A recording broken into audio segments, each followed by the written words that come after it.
All right, guys, welcome back to another video of Shaman J. Typically on the channel, I discuss network, but not too much because we're all using different networks. And the OnePlus 13 is a very popular device right now. Lots of people have it. I haven't heard very many complaints at all. It's actually a phenomenal device, and I don't have very many on my own. But the network, someone pointed out to me, they said, Jay, hey, I don't have the 5G UW anymore, which is the ultra wideband on visible with the network. And then also some people are saying that they cannot even get visible to be used with their OnePlus 13. So that's pretty strange, but there is a resolution that you could do. And here's what I do. I have a physical SIM card. I mean, if you have an eSIM, shout out in the comments if you're using visible wireless with the OnePlus 13 with eSIM, not just any phone, but the OnePlus 13 in particular, because there are some people who are saying that they don't have that signal up there. They don't have the 5G ultra wideband. And if you notice in some of my videos, I didn't have it either. Well, there was a setting that I changed initially when I set up this phone, and I was just on the speed test here to show you. Look at the speeds I'm getting indoors inside of my house. Pretty decent. But I changed a setting in the phone, not thinking it would do anything. I was like, I want to always be on 5G. I don't want it to bump to 4G. But I actually turned off the setting that was probably stopping me from having full access at all times to the ultra wideband.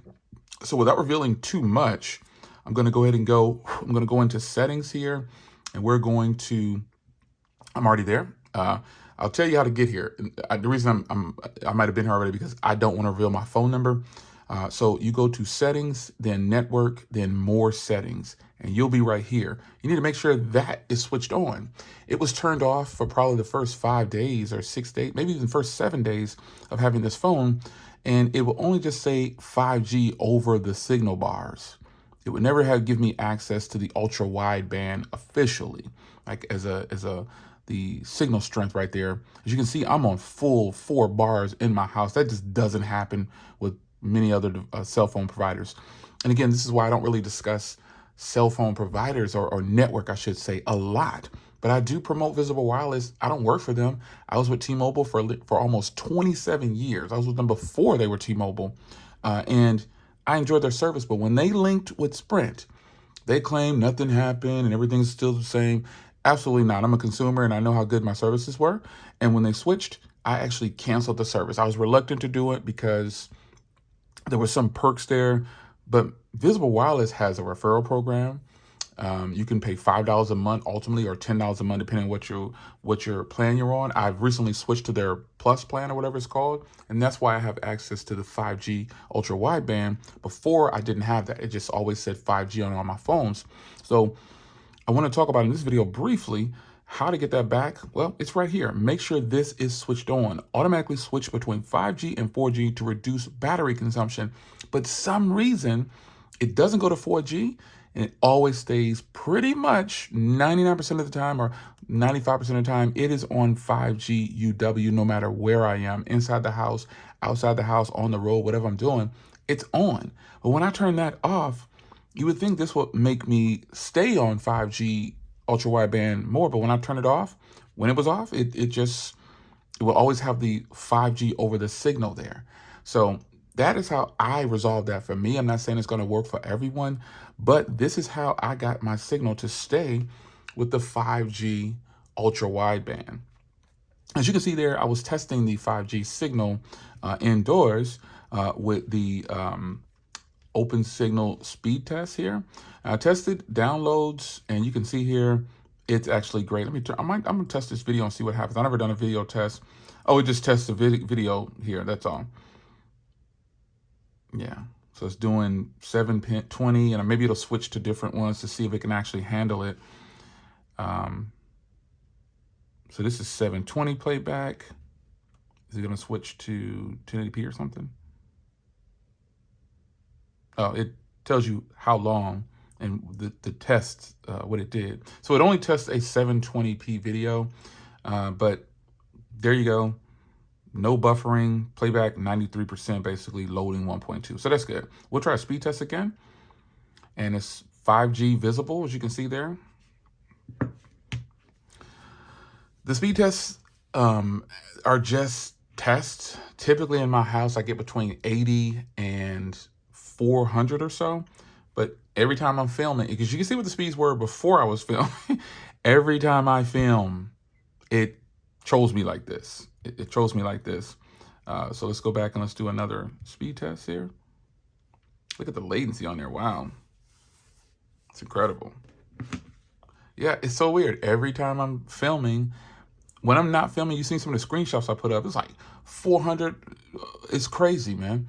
And overall, I get basically 100 to 400 inside my house. Outside the house, I've seen the speeds really high, but I'm not walking around doing speed tests all day. Nonetheless, there are people out there who do that. They just do speed tests everywhere. That's what they do. They test signals.